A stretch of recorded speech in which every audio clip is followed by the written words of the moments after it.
at the post. And they're off. Away slowly was number 4, Cameron Dash. Towards the inside is MT Reckless Eye. After that poor beginning, Cameron Dash shifts to the rail. In the center of the track is Prize Finder. Prize Finder now straightens out and is under a snug hold for Degrapont and is going to win this one convincingly. MT Reckless Eye was second. We've got a show photo between Moonlight Maddie and Cameron Dash.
An official winner of the second race was number 3, Prize Finder. Second, number 2, MT Reckless Eye. Third was number 5, Moonlight Maddie. And fourth, number 4, Cameron Dash.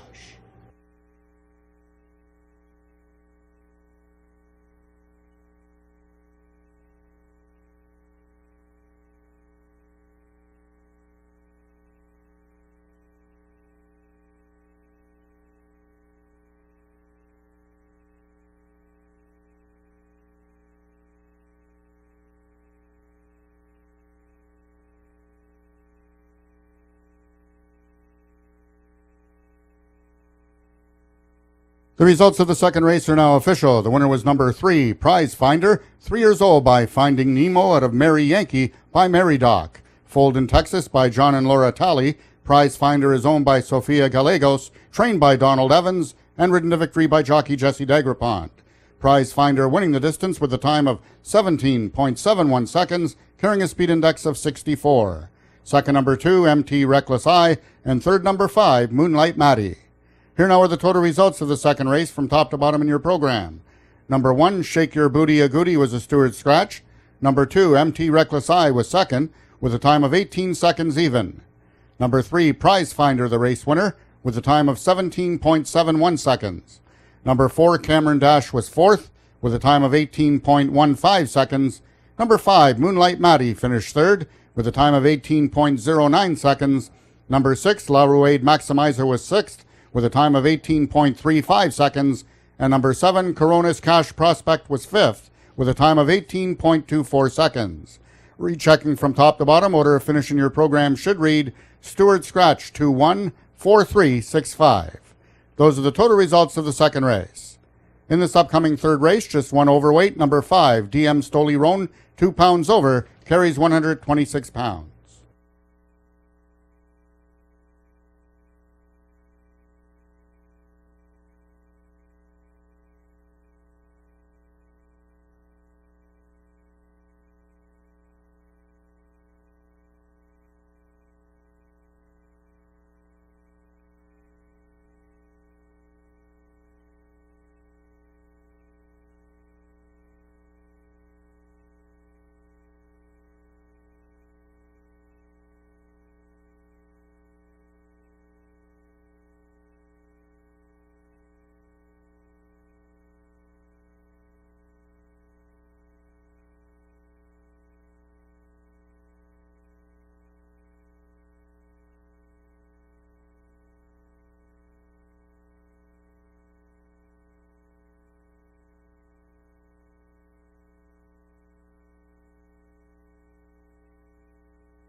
Well, $68, Daryl. That's a pretty good exactor for a 6-horse field. Not bad. The try, a couple $100 and $25 daily double here, Nick. So 5-3 the numbers. Hopefully you had that, and you and I didn't, but some people had it, and they're on their way to a good day. Maybe. Absolutely. Well, you know what? I guess if you boxed mine, you would have had it. I did pick the 2 on top with the 3 to run second. But, we talked about this, and we keep on talking about this a lot. Bet on trainers and jockeys who win, because the chances are they're going to continue to win, and that's what happened there. It did, and it does here at Ajax on quite often, Nick. All right, third race here, 300 yards. We've got maiden 2-year-olds. This is always fun, very tough to handicap. You've got a couple of horses in here that have had a few starts, maybe 1 or 2, maybe 3. But then you've got a handful of first-time starters where maybe breeding comes into the mix, and we'll let you lead it off here with the 2-year-olds. I will. I look at the board and I see the 6 horses 1 to 5, and I'm not crazy about the 6. I mean, he is my third choice of the race, but a very distant third. I mean, there's actually one horse I really like in here, and that's a 7 horse. I Snow You. This 2-year-old filly by I Yin Yu, trained and owned by Ralph Pearson. This is a filly that's had 2 starts. Both times, Daryl, got beat to a filly called Lean Into It. Yeah. Lean Into It is an undefeated horse on the grounds, probably the best 2-year-old on the grounds. And I Snow You ran second first time out, and second time out got beat 3 lengths in a stake race. Yeah, Nick, and when you see, finishing 6th, beating 3 lengths in that stake race, you got to remember, I think Lean Into It won it by about 2.5. Right. So the horse was right there with the rest of the field when they crossed the wire. Absolutely, and I think this horse right now is a huge overlay at 7 to 1. Brian Bell, one of our leading riders, is back on the horse. Wasn't able to ride the horse in the stake race last time, but certainly ran the horse first time out. And Ralph Pearson doesn't get a lot of starts. He's only had 15 starts this year, but 3 wins, 3 seconds, and a third. So 7 for 15 in the money. All righty, and looks like the horse to beat on the board right now at 9 to 1. That'll change. 1 to 5. A lot of early money going on the 6.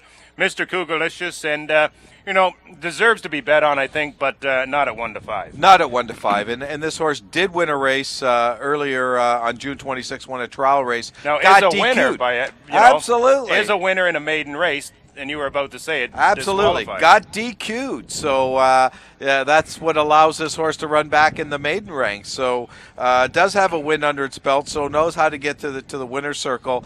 But again, just too over bet for me. If I'm looking elsewhere, I'm going to look at the 1, and that's 24 Corona for a couple of reasons. 3 reasons.